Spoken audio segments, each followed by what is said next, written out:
Hello and welcome to S&S Cycle. My name is Dennis Schaefer and I'm standing in the S&S Museum at the corporate headquarters and manufacturing facilities in Viola, Wisconsin, in the beautiful western part of our state. I'm surrounded by a fabulous collection of motorcycles, both new and old, that speak to the rich performance heritage of S&S.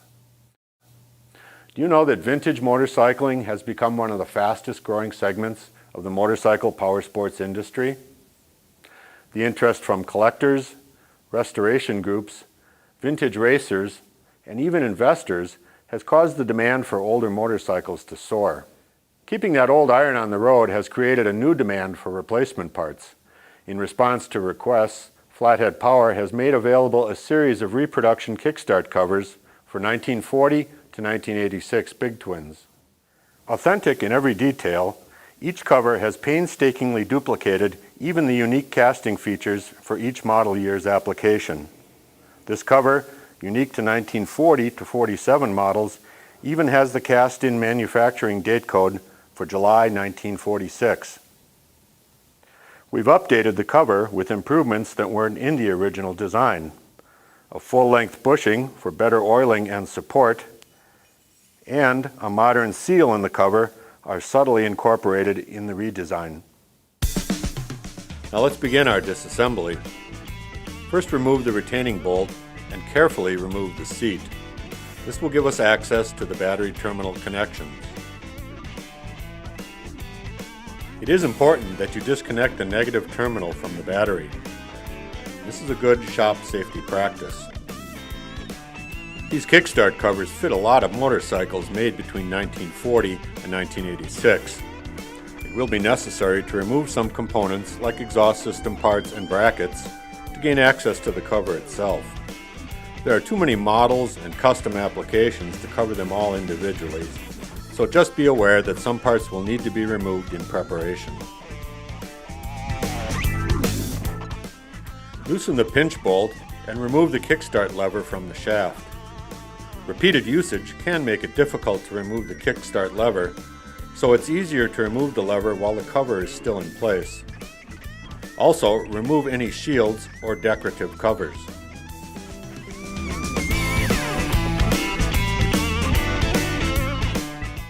Continue by draining the transmission fluid.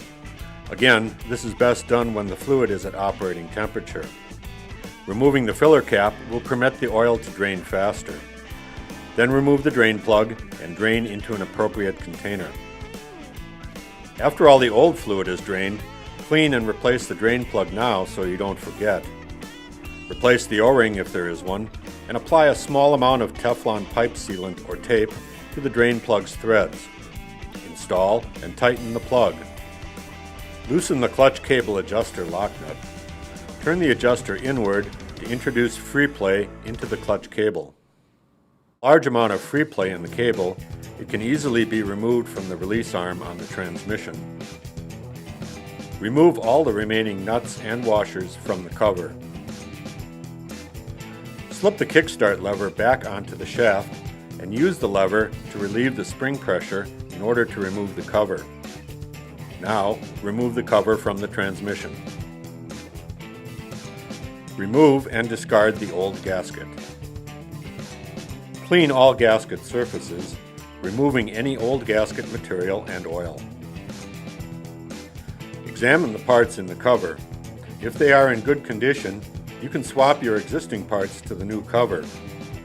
On Bruce's motorcycle, we are using some new parts and some existing parts. And that's what we will be installing in this cover.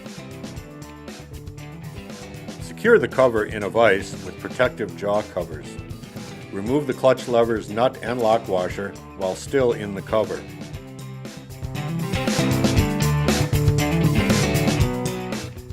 Remove and discard the E-clip. The release lever shaft can now be removed from the cover. With the shaft removed, the release finger and washer are freed from the cover. Bend back the tabs on the lock washer. Remove the nut and lock washer. Remove the kickstart gear from the shaft. Use a plastic hammer, mallet, or brass hammer and tap the shaft free of the cover. Remove the chamfered washer. Wash all parts in solvent and then blow dry. Apply oil to the new replacement clutch release shaft. Slide into our new cover and through the release finger and washer.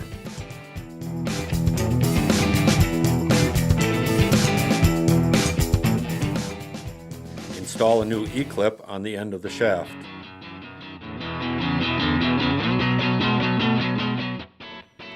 Apply a small amount of Loctite 243 blue to the threads. Install the spring stud until it bottoms in the cover.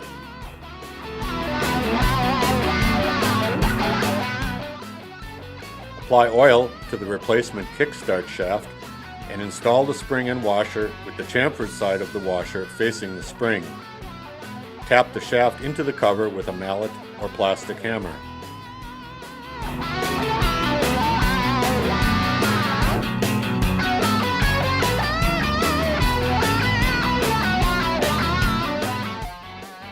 Install the kickstart gear on the end of the shaft with the dowel pin in the 7 o'clock position.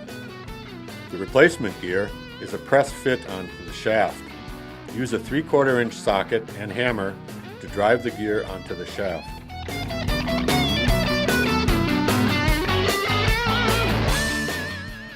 Install a new lock washer.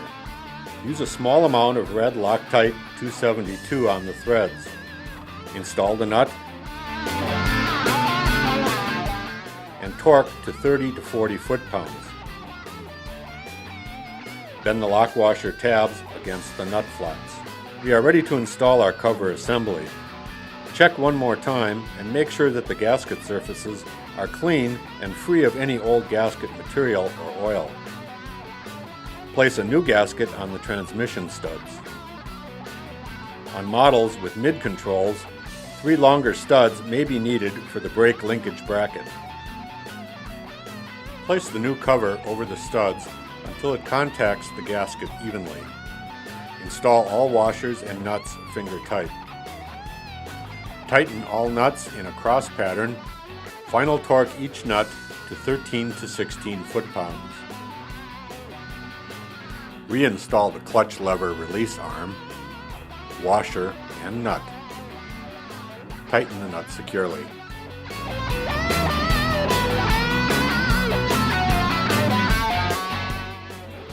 Reconnect the clutch cable and adjust for proper free play.